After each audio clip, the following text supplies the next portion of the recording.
바로 시작해볼까요? 오늘 우리가 함께 살펴볼 글은 전재훈 목사님의 신앙 변증인데요. 주제가 꽤 무겁지만 동시에 엄청난 위로와 희망을 주는 내용입니다. 믿음이 있어야지만 기독교인인가? 아마 우리 모두 살면서 한 번쯤 든 마음속 깊은 곳에서 어쩌면 좀 죄책감을 느끼면서 던져봤을 질문이잖아요. 이번 시간에는 이 텍스트에 담긴 깊은 고민을 바탕으로 우리가 흔히 오해하고 있는 믿음의 진짜 의미를 하나하나 짚어보려고 합니다. 자, 마음 편히 가지시고요. 바로 들어가 보죠. 첫 번째 섹션, 믿음이라는 무거운 짐입니다. 이 글의 저자는 아주 조심스럽고 솔직하게 본인이 극심한 우울증을 앓고 있다는 내면의 이야기를 꺼냅니다. 매일 약을 챙겨 먹으며 치료를 받고 있고 신앙의 여정조차 남들보다 아주 느리게 걷고 있는 그를 정말 숨막히게 짓누른 말이 하나 있었어요. 다 믿음이 없어서 그래요. 여러분, 이 말이 얼마나 잔인하게 들릴지 상상이 되시나요? 이미 마음이 완전히 무너져 내린 사람한테 당신이 아픈 건 하나님을 제대로 안 믿어서 그래 라고 말하는 거나 다름없거든요. 이렇게 남의 고통을 너무 쉽게 재단하는 말들은 저자의 마음을 더 무겁게 짓눌렀고 결국 견딜 수 없는 자책과 죄책감으로 이어졌다고 고백합니다. 그래서 저자는 그 뼈아픈 고통 속에서 스스로에게 그리고 우리 모두에게 묻는 거죠. 내 믿음이 죽은 걸까? 지금 내가 겪는 이 끔찍한 아픔이 진짜 믿음의 문제일까?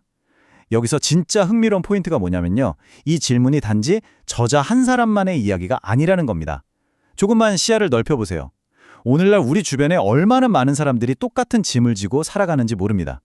무언가 일이 좀 안 풀리거나 마음이 텅 빈 것처럼 공허해질 때마다 내가 믿음이 부족해서 벌 받는 건가 라며 혼자서 그 무거운 짐을 다 짊어지곤 하잖아요. 두 번째 섹션, 믿음에 대한 오해입니다. 자, 감정적인 상처에서 한 걸음 살짝 물러나서 이 문제를 좀 더 분석적으로 들여다볼게요. 우리가 평소에 믿음이라는 걸 얼마나 철저하게 오해하고 있는지 그 뼈대를 하나씩 캐치해 보겠습니다. 우리가 흔히 믿음의 척도라고 착각하는 4가지 가짜 기둥들이 있어요. 첫째, 감정. 기도할 때 막 눈물을 퐁퐁 흘리거나 뜨거운 열정이 넘쳐야만 믿음이 좋다고 생각하죠. 둘째, 성과. 믿음이 있다면 병이 낫거나 일이 마법처럼 쫙쫙 풀려야 한다고 믿습니다. 셋째는 논리, 즉 이성적으로 모든 게 완벽하게 납득되어야 한다는 강박이고요. 마지막 넷째는 어떤 역경이 와도 오뚜기처럼 벌떡 일어나야 한다는 강한 의지력입니다. 여기서 저자가 짚어내는 아주 결정적인 핵심은 이겁니다. 믿음을 이런 감정이나 성과, 논리, 의지로 취급하는 순간 믿음은 더 이상 은혜가 아니게 돼요. 나 자신과 타인을 향한 아주 잔인하고 차가운 심판의 도구로 변질되고 마는 거죠. 그렇게 잘못된 기준들을 떡하니 세워두다 보니까 우리는 필연적으로 덫에 빠지게 됩니다. 감정의 우물이 완전히 깡그리 메마르거나 아무리 의지를 쥐어짜도 현실이 나아지지 않을 때 우리는 스스로를 정죄하기 시작해요. 나는 기독교인답지 않아. 혹은 저 사람은 대체 왜 저렇게 믿음이 없어 보일까? 라면서 믿음을 일종의 자격증이나 점수처럼 여기게 되는 겁니다. 저자 역시 그 깊은 우울증 속에서 감정이 싹 다 마르고 기도가 턱턱 막히는 그 긴 시간 동안 도저히 스스로에게 나는 믿음이 있다고 말할 수 없는 끔찍한 자괴감에 빠졌었다고 털어놓습니다. 세 번째 섹션, 선물로 주어진 믿음입니다. 자, 인간의 그 끝없는 노력과 감정 소모에서 벗어나서 이제 완전히 새로운 패러다임으로 넘어가 볼 차례입니다. 오늘 다루는 내용에서 가장 강력하고 절대 흔들리지 않는 닷 역할을 하는 구절이 하나 나오는데요. 바로 에베소서 2장 8절에서 9절 말씀입니다. 너희에게서 난 것이 아니요 하나님의 선물이라. 저자는 기독교 신앙의 가장 핵심인 이 진리를 통해서 아주 단호하게 선언합니다. 우리가 그토록 괴로워했던 그놈의 믿음조차도 사실 우리가 억지로 쥐어짜서 만들어내는 성과물이 절대 아니라는 거예요. 철저하게 하나님이 우리에게 거저주시는 선물이라는 사실을 명확히 짚어줍니다. 이게 구조적으로 어떻게 다른 건지 한번 비교해 볼까요? 우리가 지금까지 착각했던 나의 노력은 어떻게든 성과를 내고 감정을 막 끌어올리면서 내 힘으로 하나님을 붙잡으려고 아등바등 발버둥치는 진짜 너무 피곤한 방식입니다. 반면에 하나님의 사랑은 완전히 다르죠. 이건 조건 없이 주어지는 거고 하나님이 먼저 우리에게 다가오시는 방식이에요. 내가 악착같이 밧줄을 붙잡고 매달려 있는 게 아니라 사실은 하나님께서 나를 꽉 아주 안전하게 붙들고 계시다는 이 압도적인 차이.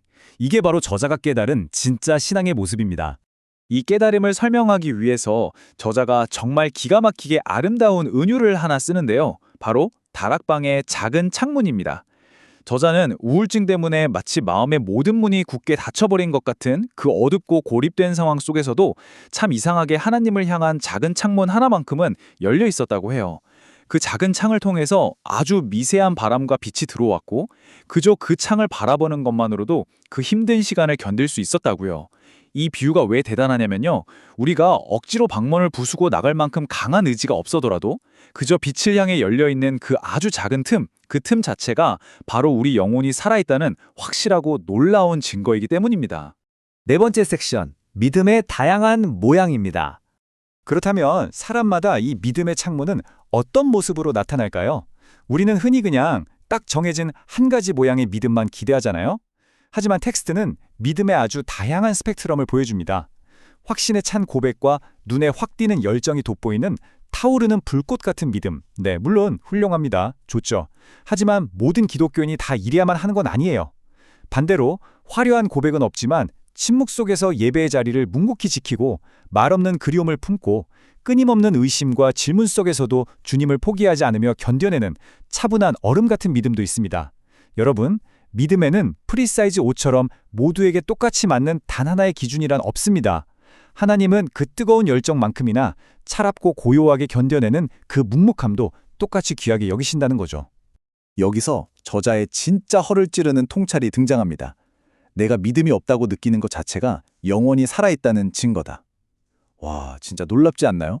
내가 믿음이 없다고 자책하고 채워지지 않는 결핍 때문에 괴로워하는 그 마음 자체가 사실은 하나님을 너무 그리워하고 그분과 다시 연결되기를 간절히 바라는 아주 건강하고 살아있는 영혼의 반응이라는 겁니다. 생각해보세요. 영적인 감각이 아예 죽어버렸다면 애초에 그런 결핍조차 느끼지 못했을 테니까요. 다섯 번째 섹션, 기독교인이란 누구인가입니다. 자, 이제 오늘 다루는 내용의 감정적이고 신학적인 클라이맥스에 도착했습니다. 지금까지 살펴본 진정한 믿음의 의미를 바탕으로 저자가 도출해낸 궁극적인 결론이자 기독교인에 대한 완전히 새로운 정의는 바로 이겁니다. 기독교인이란 하나님의 사랑에 붙들린 사람이다. 정말 듣기만 해도 너무나 깊은 안도감이 밀려오지 않으시나요? 기독교인은 자기 힘과 의지로 완벽하게 흔들림 없이 믿음을 꽉 쥐고 있는 무슨 강인한 슈퍼히어로가 아닙니다. 내가 막 흔들리고 우울증에 빠지고 내 삶의 모든 것이 무너져 내릴 때조차 나를 굳게 그리고 안전하게 붙들어 주시는 그 하나님의 사랑, 그 사랑 안에 고스란히 안겨있는 사람이 바로 진정한 기독교인이라는 뜻입니다. 자, 그렇다면 우리의 출발점이었던 우리를 그토록 무겁게 짓눌렀던 원래의 질문으로 다시 돌아가 보죠. 믿음이 있어야지만 기독교인인가? 오늘 저자의 이 깊은 통찰을 끝까지 따라오셨다면 이제 이 질문이 얼마나 좁고 어떻게 보면 참 폭력적인 관점에서 나온 건지 이해하셨을 겁니다. 내가 아등바등 쥐어짜낸 믿음이 있어야만 자격이 주어지는 게 절대 아니거든요. 여러분은 이제 이 질문에 어떤 대답을 내리시겠습니까? 오늘의 결론은 너무나도 명확하고 또 따뜻합니다. 하나님의 사랑이 먼저입니다. 내 안에서 내가 억지로 만들어낸 그 얄팍한 믿음이 무슨 자격증처럼 필요한 게 아닙니다. 상처받고 부서진 우리에게 먼저 다가오셔서 우리를 기독교인으로 만들어주시는 그 압도적이고 절대적인 하나님의 사람이 무조건 먼저라는 사실이죠.